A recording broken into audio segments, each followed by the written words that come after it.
The studio was dark, almost eerie, as I stepped inside. The air was thick with anticipation, and I could hear the faint hum of the equipment. I'd been here before, but never like this.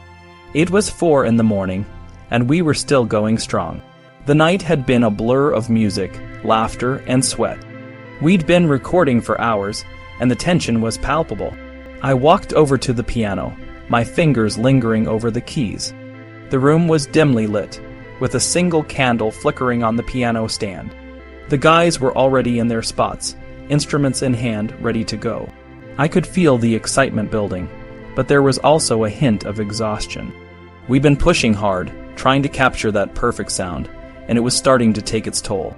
"All right, let's do this," I said, my voice steady but tired. We were about to record Down in the Alley, a song I'd loved since I was a kid. It was a genuine rocker, the kind of music that made your heart race and your feet move. I glanced over at Scotty and Jay, my old bandmates, and they nodded, ready to dive in. The backup singers were a bit nervous, so Charlie Hodge came up to the mic, his usual goofy self, and we all started laughing. It was a moment of relief, a chance to let go of the pressure. The music started, and I felt the energy surge through me. We were in the zone, and by take 6 we had it. Felton, our producer, was in the control room, giving us relaxed, supportive comments. He could tell we were hitting our stride, but he pushed for one more take, and we obliged. We added parts, changed things, and after take 9, Felton called out, "Let's listen to that." And there it was, a masterful R&B track, ready for the reel. We were all exhausted, but there was a sense of accomplishment. The Imperials, our backup singers, packed up and left, and the rest of us were left to continue. It was a full night's work, but we weren't done yet. Elvis and I, along with the musicians, were still riding high on the music. We had a lot more ground to cover. I'd been playing around with some new material, and Elvis was curious. He'd been listening to a lot of folk music lately, and he was especially taken with Bob Dylan's "Tomorrow is a Long Time." It was a different kind of song for us, a guitar-driven piece with a folk feel. Scotty, Chip, and Charlie McCoy grabbed their acoustics, and Bob Moore switched to electric bass. The only other instrument was a tambourine. We were diving into a new world, and it was exhilarating. By take 3, we had it. A 5-minute master, beautiful and haunting. It was one of the longest songs we'd ever recorded, and it felt like a different side of Elvis. He was exploring new territory, and it was working. We'd already done 6 masters in one long night, and it was only getting better. David Briggs, the young piano player, was new to the sessions. He was nervous, and I could see the red blush on the back of his neck. But he was talented, and he'd already made a great impression. We'd started the evening with Love Letters, a piano-heavy song, and David had to step up. He did, and by the time we got to the 9th take, he was in full swing. After midnight, we shifted back to the gospel album. Elvis was disappointed that Tom Diskin couldn't find Jimmy Jones, a bass singer he admired. "So High" was the song he most wanted to perform, and he was happy with Jimmy's Jubilee arrangement. The band knew exactly what to do, and we fell into a familiar rhythm. Buddy Harmon's brushes drove the piece, and D.J.'s tambourine added to the frenzy. The interaction between the singers and Elvis was perfect, and the hand clapping brought it all together. On the last chorus, Buddy cut loose on the overhead cymbal, and the song ended with a bang. We were still going strong, and the next song was Farther Along. It had a country feel, and Floyd's piano style brought out the richness of the voices. We mixed it up with By and By, an up-tempo Jubilee sound, and the drums and tambourine were pushed up in the mix. It took a while to get the arrangement right, but we tried different things like Pete Drake's Fuzz Steel, which gave the song a loud, almost angry feel. It was a powerful sound, and it rocked harder than most of the rock records of 1966. By now it was 6 a.m., and we were all ready to call it a night. But before we left, Elvis, Red, and I unwound by harmonizing on Beyond the Reef, a song we'd worked on at Red's house. We recorded it with a small group, just to see how it would sound in a studio. It was a perfect way to end the second night, and we all felt the satisfaction of a job well done. The third night, we started with Somebody Bigger Than You and I, another Jimmy Jones song. Elvis tried to record it in Jones's key, but he couldn't quite control his low notes, so we raised the key. The session was going well, and the mood was congenial. We tried a few of Elvis's own choices, but nothing seemed to fit. Finally, Gordon Stoker suggested Without Him, a dramatic and challenging song. Elvis gave it his all, but he noticed a squeaking noise on the tape. "That's my shoe sole," he laughed. "That's the wrong sole, man." We worked through it, and by take 14, we had a solid version. We were still on a roll, and, if the Lord wasn't walking by my side, provided another opportunity to showcase all the vocalists. Elvis insisted that Jake Hess's voice be featured high in the mix, and we nailed it. At 4 a.m. we went back to Where Could I Go But to the Lord, a slow, bluesy song that Elvis and his father, Vernon, often sang at home. The female voices wove beautifully with the quartets, and it was more soulful than anything else we'd recorded. We got it in 2 takes, and it was time to move on. My special prayer was next, but it was 5 a.m., and Elvis was ready to call it a night. We'd recorded 18 sides, a major step toward reestablishing our relationship with RCA Records, but there were still some issues to address. Freddie Bienstock, our publisher, wasn't entirely happy. We hadn't recorded any new pop originals, and we were missing a new pop single and a Christmas song. Love Letters was beautiful, but it wasn't going to make it on 1966 popular radio, but for now we were done. We'd captured something special, and we all knew it.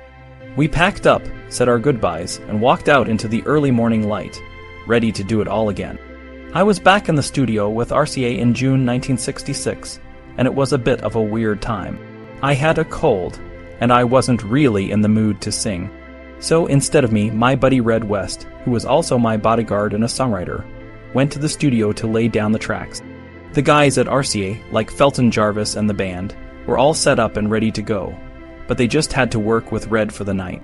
He did a great job singing Indescribably Blue, I'll Remember You, and If Every Day Was Like Christmas. They were all ballads, and they sounded really good. The arrangements were top-notch, and the musicians were really talented. The next day, I got the acetates of the recordings to listen to and prepare for my vocal overdubs. Felton was hoping I'd get back into the studio that night, but I just wasn't feeling it.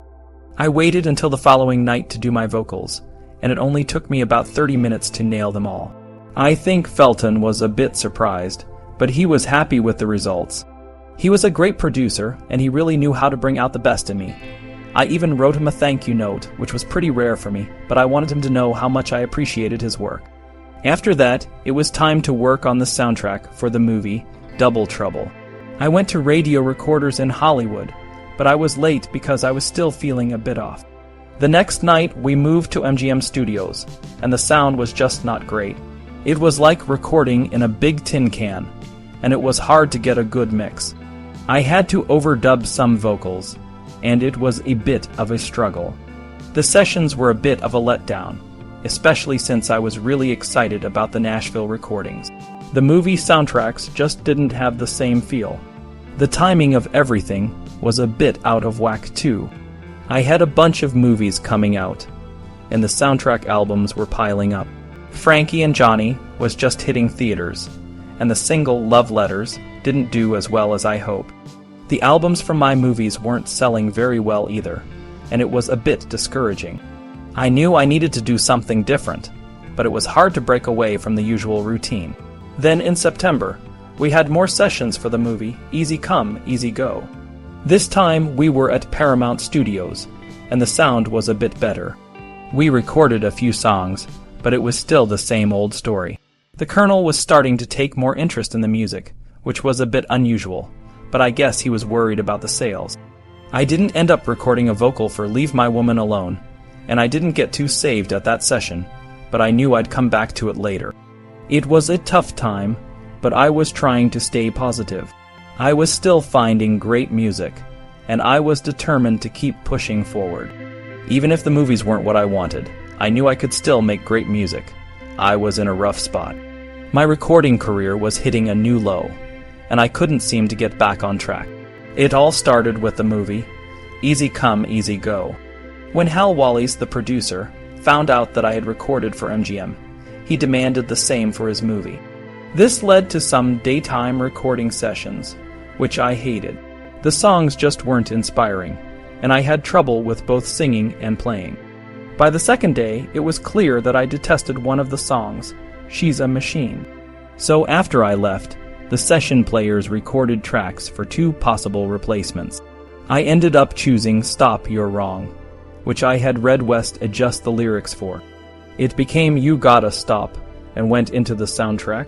But the Easy Come, Easy Go material was a disaster. It never made the charts in the US, and it only sold about 30,000 units. This was a big blow, and it marked the end of my extended play releases. Even the Spin-Out single, with All That I Am and Spin-Out, only reached number 40. The Spin-Out album didn't do much better, and my Christmas song didn't make it into the top 100. It was a tough time, and I felt like I was losing my touch. To make matters worse, the Colonel and I had a new business arrangement. With falling record sales and lower movie grosses, our revenue had dropped. The new deal gave the Colonel a bigger cut of the profits, which meant he had more incentive to find extra merchandising opportunities. But it also meant he was less interested in negotiating higher guarantees from RCA or the movie companies. I had no choice but to accept it, and the Colonel promised to work harder to maintain and improve our income. In early 1967, I was supposed to start recording for the movie Clambake, but I was more focused on my new farm, Circle G in Mississippi. I spent a lot of money on equipment and trucks, and I was having a great time with my friends. I even told the Colonel I had a sore behind from horseback riding to avoid going to Nashville. After a week, I finally showed up for the medical exam and the music meeting, but I wasn't into it. Even a classic like You Don't Know Me took 20 takes. I skipped the next night, and the band laid down tracks for me to overdub later. At home, I still loved music. I practiced on my electric bass, listened to records, and sang with my friends. One song, Suppose, caught my attention, and Charlie Hodge learned the piano part. We recorded it at Red's place, and I sent it to Felton Jarvis. He booked a session to overdub the background, but it didn't go well. The song was abandoned, and I was still feeling disconnected from my music. My disinterest in movie making was causing problems. I postponed the start of Clambake because I claimed to have hurt myself. When I finally arrived, I was so overweight that they had to adjust the costumes. The Colonel was worried about my dependency on prescription medication and decided to shake things up. He also had to deal with my relationship with Priscilla, who had been living at Graceland for 5 years. We set a wedding date for May 1st, and the Colonel had to focus on keeping the cash flowing. Record sales weren't helping. Indescribably Blue reached number 33, and Long-Legged Girl was at 63. My gospel album, How Great Thou Art, did better, peaking at number 18. It was a small victory, but it showed that people still cared about my music, especially when I put effort into it. Then came Speedway, another predictable movie. The only interesting part was re-recording Suppose with Charlie. We made 2 versions, but it was cut from the film. The other songs, like There Ain't Nothing Like a Song, were just more of the same. There wasn't enough material for a Speedway album, and none of the songs were strong enough to stand as singles. The highlight of the session was meeting Nelson Rockefeller, who came in to record patriotic songs. I was feeling lost. Over a year had passed since I'd made any real music, and I was tired of the soundtracks. I didn't care about them, and neither did the public. The Colonel was dealing with all the usual stuff promotions, finishing touches on albums and setting up the next movie, Stay Away, Joe. But I was burned out, and I didn't know when I'd find my way back to the music I loved. I remember those days like it was yesterday. The Colonel, that's my manager, was trying to get me back into the studio. I had a few movies, but the songs weren't really cutting it. The Colonel and his team, like Freddie Bienstock and Tom Diskin, were scrambling to find new songs, but it was tough. Writing for an Elvis movie wasn't as cool as it used to be, and no one was sure if the songs would even make it into the film. The Colonel had a bright idea, though. He suggested a new studio session with RCA. I was excited because I had a bunch of songs I wanted to record. Some were new hits, and some were old songs I loved, like Della Reese's After Loving You and Ray Peterson's The Wonder of You. I even had some country songs in mind, like Just Call Me Lonesome and Ramblin' Rose. Freddie was supposed to get the rights to the songs, but it was a bit of a mess. He couldn't make deals on some of them, and the list kept changing. Billy Strange, the guy handling the arrangements, was trying to keep everything organized, but it was chaos. Just days before the session, I heard a song on the radio called Guitar Man by Jerry Reed. I loved it and wanted to record it, but Freddie was on vacation, so we couldn't get the rights in time. The night before the session, everything fell apart. One of my guys, Richard Davis, accidentally hit and killed a pedestrian while driving one of my cars. The Colonel, always looking out for me, put me on a plane to Vegas to avoid any trouble. The session was canceled, and all the musicians got paid for nothing. A few weeks later, I was back in Memphis, and the Colonel decided to reschedule the session in Nashville. Felton Jarvis, my producer, was happy to be back in his hometown. He wanted to make a big hit and was determined to get it right. We set up an RCA Studio B in Nashville. Felton, Jim Malloy, and a bunch of great musicians were there. Scotty Moore, Jerry Reed, and even I played guitar. We had a full band, including some of the Jordanaires, who always added that special touch to my recordings. The first night, we started with Guitar Man. Felton told me we needed Jerry Reed to get that cool guitar sound. Jerry was on a fishing trip, but he rushed over, looking a bit wild. Everyone joked about his appearance, but once we started, he was magic.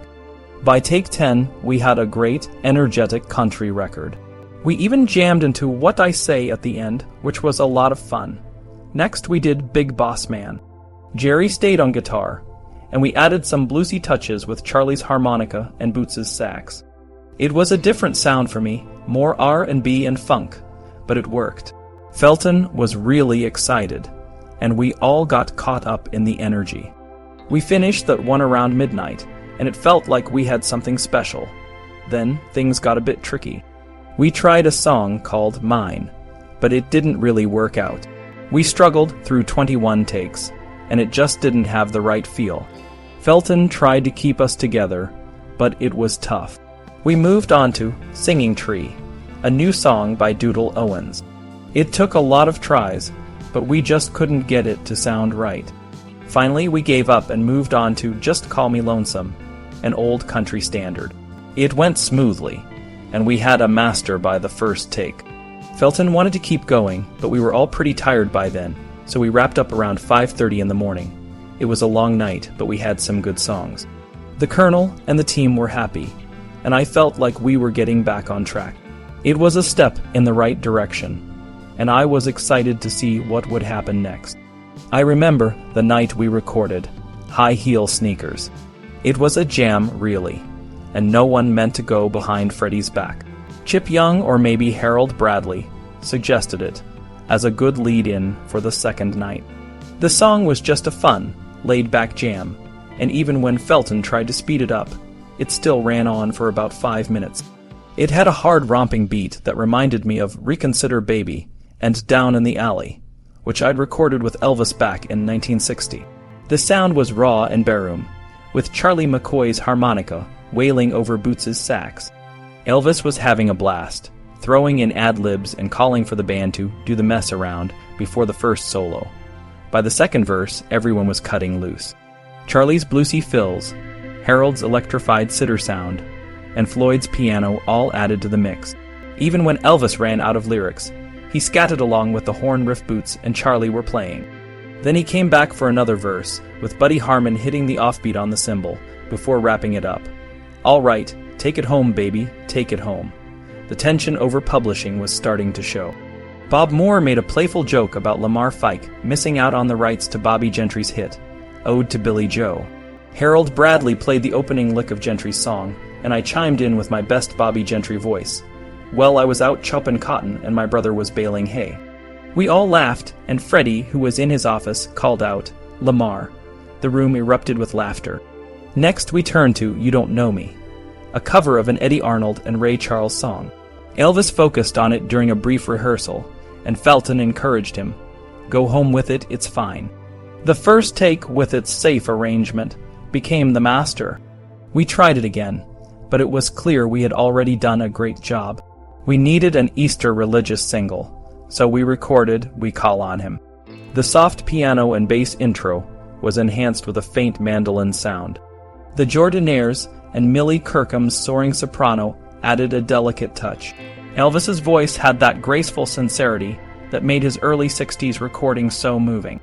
We Call on Him was simple but memorable, a perfect choice for the next year's Easter release. As the night went on, Elvis kept suggesting songs, which was a refreshing change from the locked-in soundtrack sessions. We did You'll Never Walk Alone, a song Elvis loved and sang often at home. He sat down at the piano and dove into it, hammering the keys in his staccato style. Jim Malloy knew he'd have to live with the loud piano leaking into the vocal mic if he wanted to capture the performance. The band joined in wherever they could, working out parts as they played.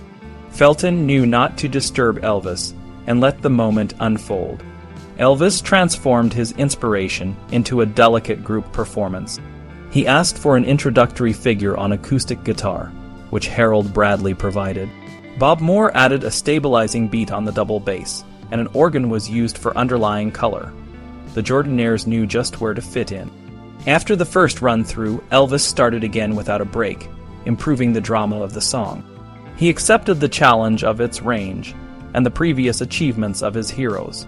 The second take was an extended version, with Elvis throwing himself into the ending.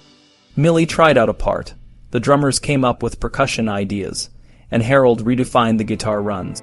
We slowly moved from a jam into a regular recording process. On take 8, Elvis's voice cracked on a high note, but Felton knew we had a magnificent performance on tape. With Buddy and Harold still practicing and Elvis listening in the control room, we agreed to move on to the remake of Singing Tree.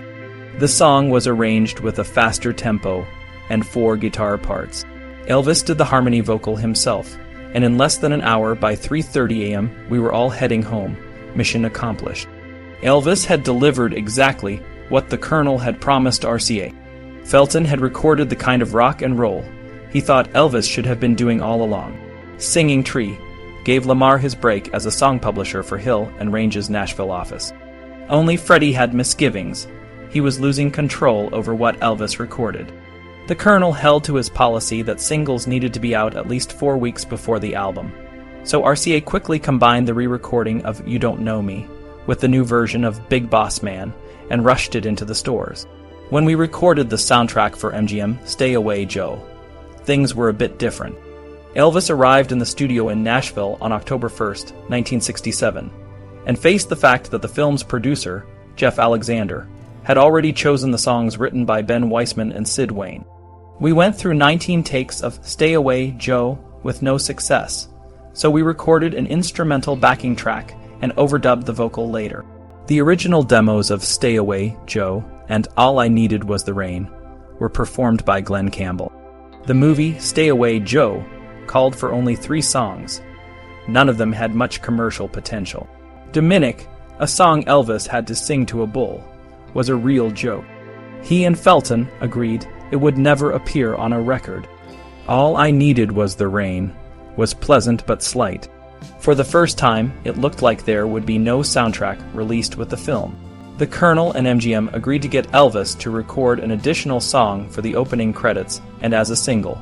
It took 3 months before he finally did. Despite the musical strides Elvis had made, the charts were discouraging. The latest single, pairing Big Boss Man and You Don't Know Me, sold a respectable 350,000 units, but split airplay held the 2 sides down to number 38 and number 44, respectively. The Clambake album, improved with 5 cuts from the September sessions, continued the downward trend. Something drastic needed to be done. The Colonel began negotiations with NBC Tom Sarnoff for a Christmas 1968 special. His policy of underexposure put him in a strong position, and he demanded a sum far greater than Elvis's record sales warranted.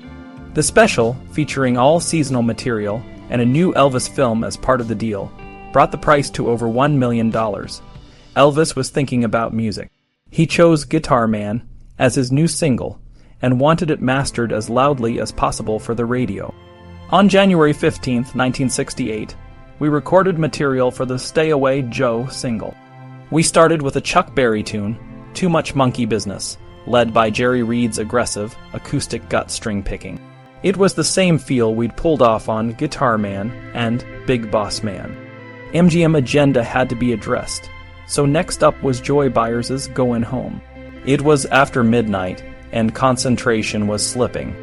Elvis and the guys were feeling loose and high-spirited. We kept failing to get through the first verse, without Elvis breaking into fits of giggles. He played around, stringing us along through the intro before breaking into Heartbreak Hotel. Snatches of other songs ran through his head. It took 30 tries to get a decent take. By then it was 5 a.m., and there was no reason to go on. The next night we tackled Stay Away, the new version of Greensleeves. We had trouble staying on track. When a guitarist played off chords, Elvis jumped in with sarcasm. The slow to medium tempo on the demo was abandoned for an up-tempo arrangement. Jerry Reed and Chip Young contributed some fine fingerpicking. But Elvis was distracted, edgy and swearing more than ever. Felton finally called a halt, and Jerry Reed overdubbed one last guitar part. It was a long, challenging night, but we got through it. I had a lot of hope that night. I was ready to make some great music with Elvis and the band, but things didn't go as planned. We started late, around 10 p.m., and by 2 a.m., we only had one song done. Elvis started getting frustrated. He couldn't find anything he liked to record. Then Chip Young asked Jerry Reed to play a song called U.S. Mail. It was a talking blues, and it helped us get back into the groove. Freddie, my friend, wasn't happy about pitching songs in the hallway, but we needed a new single badly. We tried The Prisoner's song, but Elvis wasn't in the mood for serious stuff. He changed the lyrics and it became a joke. Felton, in the control room, tried to keep the mood light. He said, "If you do 2 more, we'll have a whole party album." Somehow, we managed to get back on track. We gave U.S. Mail a country feel with some hot guitar licks from Jerry. After 2 nights, we had only 4 songs. It was the last time we'd work with this band, and the last time Elvis would record in Nashville for a long while. In March 1968, I was in Hollywood, working on the soundtrack for a movie called Live a Little, Love a Little. Billy Strange was the musical conductor, and we had a new group of musicians. Billy liked to use an orchestra, which was different from what Elvis was used to. We recorded 4 new songs: Wonderful World, Edge of Reality, A Little Less Conversation, and Almost in Love. A Little Less Conversation was the most fun. It had a funky, modern sound that worked well with Elvis's style, but the single Guitar Man didn't do well. It only reached number 43 on the charts. This made RCA nervous, so they released U.S. Mail, Stay Away soon after. It did a little better, but the Colonel's Easter single, You'll Never Walk Alone, We Call on Him, and the single from the Speedway soundtrack both flopped. The only hope left was the upcoming TV special. The Colonel was working hard on the NBC TV special. He found a sponsor, the Singer Sewing Machine Company, and they hired Steve Binder and Bones how to produce the show. Steve and Bones were young and had fresh ideas. They didn't want to do a typical TV special with lots of guests. They wanted to focus on Elvis and his music. When I met Steve, he suggested we ditch the Christmas theme. I agreed right away. I wanted to do something new and exciting. We started working on a script that would tell the story of my rise to fame. It would have a gospel segment, a fight scene, and some concert sequences. We hired some of the best session players in LA, like Hal Blaine and Tommy Tedesco, to create a new sound for me. At first, the Colonel was okay with the new plan, but then he started causing problems. He didn't want to give Bones Howe producer credits, and he tried to control the song selection. Steve and I had to stand up to him, but in the end we won. We even convinced the Colonel to let us have a live audience, which was a big deal. When we started recording at Western Recorders, we had a lot of last-minute changes. Steve wanted to cut A Little Less Conversation to make room for new live sequences. The Colonel had wanted it included, but we replaced it with a new song called If I Can Dream. When I heard it, I knew it was perfect. I said, I'm never going to sing another song I don't believe in. I'm never going to make another picture I don't believe in. The Colonel saw that the new special was going to be a hit. He told Freddie to make sure no one interfered with the song selection. I was excited about the show, and I knew it was going to be something special. We were finally doing something new and different, and I couldn't wait to share it with the world. I remember those days like it was yesterday. The studio was buzzing with energy, and everyone was working hard to get everything ready for the TV special. It was June 1968, and I was about to make a comeback that would change everything.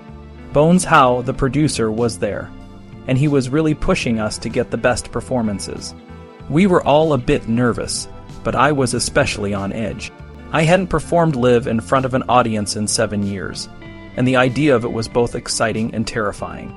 We started with some of the songs that would be in the show. One of the first was Big Boss Man. I remember singing it with the band, and it felt good to get back into the groove. The next song was Guitar Man, and I played it both as an opening and a live version. It was a fun song, and I could feel the excitement building. Then we moved on to Trouble, and I did it in 2 different ways, one after a karate scene and one as an opening. The band and I were really clicking, and it felt like we were back in our element. I also sang Where Could I Go But to the Lord, a gospel song that I really connected with. The next day we worked on Up Above My Head and Saved, which were both powerful gospel numbers. I sang Saved with the Blossoms, and it was a real highlight. The way we performed it, it felt like a true gospel rave-up. On June 23rd, we recorded If I Can Dream. This song was really special to me. I sang it like I was pouring my heart out, and it almost felt like I was singing for my life. The band was amazing, but there were a few little mistakes, so we had to do a few takes. I kept asking to listen to the playbacks, just to make sure I got it right. I was so invested in the song, and it really meant a lot to me. The next couple of days, June 24th and 25, were all about informal rehearsals. We gathered in the dressing room at NBC, and it was just like old times. Scotty Moore and DJ Fontana were there, and we jammed on some classic songs like I Got a Woman and Blue Moon. We played Blue Christmas and Are You Lonesome Tonight, too. It was a mix of old and new, and it felt right. On June 27th, the big day finally arrived. I was in my dressing room, wearing the tight black leather outfit that Bill Ballou had designed. I was so nervous, and I kept pacing. Steve Binder, the show's producer, was trying to keep me calm. He kept telling me it was going to be great, but I was still worried. What if no one liked me anymore, but when I got on stage, everything changed? I was surrounded by my friends, and the audience was cheering. I started with That's All Right, and I just let it all go. We messed up Heartbreak Hotel a bit, but I kept going, and we did a great version of Love Me. Then I played Baby What You Want Me to Do on an electric guitar, and it was like I was back in my early days, just having a blast. During the show, I made jokes and talked to the audience, and they loved it.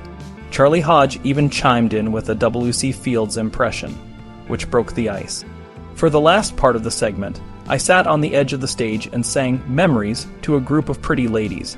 It was a magical moment. After the first show, we had a quick break, and I had to get cleaned up. The leather suit was so sweaty that Bill had to get it pressed. When I came back for the second show, I was even more confident. I sang more freely and took more risks with my phrasing. I went wild on Tiger Man and Trying to Get to You, and the audience went wild too. My voice was rough and exuberant, and it felt like I was back to my roots. The next day, June 29th, we had the arena segment. The band was bigger, with horns and strings, and we played some of my biggest hits. We did Heartbreak Hotel, Hound Dog, All Shook Up, and Can't Help Falling in Love. I even did a medley with Jailhouse Rock and Don't Be Cruel. The crowd was electric, and I could feel the energy. It was a long journey, but it was worth every moment. The special was a huge success, and it marked a new chapter in my career. I was back, and I was better than ever. In 1968, after a long period of being in movies and making records that didn't quite hit the mark, I decided to take a big step. I chose to return to my roots and record in Memphis, where the soul and blues sounds I loved were thriving. It was a risky move, but I knew it was the right one. I wanted to create something that would show everyone what I was really capable of, and I wanted to do it in a place that felt like home. Felton Jarvis, my producer at RCA, and I decided to work with Chips Moman at American Studios in Memphis. Chips was known for his work with soul and R&B artists, and he had a magic touch that I believed could bring out the best in me. We started recording in January 1969, and it was a new beginning. The sessions were intense, but they felt right. I worked with a talented group of musicians who knew how to make the music come alive. We recorded songs like Long Black Limousine, Wearin' That Loved On Look, and I'm Movin' On, which all ended up on the album From Elvis in Memphis. One of the most important songs we recorded was In the Ghetto. It was a powerful song about the struggles of poor people, and I poured my heart into it. I wanted it to be more than just a hit. I wanted it to mean something. Another song that stood out was Don't Cry Daddy, which became a big hit and touched a lot of people's hearts. The recording sessions weren't always easy. Sometimes we worked late into the night, and I had to push myself to get the best performance I could, but it was all worth it. When we finished, I knew we had something special. The album From Elvis in Memphis was a mix of soul, country, and rock, and it showed a new side of me. It was a fresh sound that connected with people in a way that my earlier work hadn't. The TV special, Elvis, which aired in December 1968, also played a big role in my comeback. It reminded everyone why I was called the King of Rock and Roll. The special was a mix of old and new, with performances of my classic hits and new songs like If I Can Dream.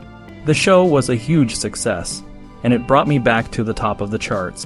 People were talking about me again, and they were excited to see what I would do next. After the TV special and the new album, I knew I had to keep the momentum going. I started thinking about getting back on stage and performing live. It had been years since I had done a live show, and I was eager to get back to it. The Colonel, my manager, was also excited about the idea. We knew that live performances could bring me even more success and keep me in the spotlight. So as 1969 rolled on, I was looking forward to the future. I had a new album, a successful TV special, and the promise of live shows.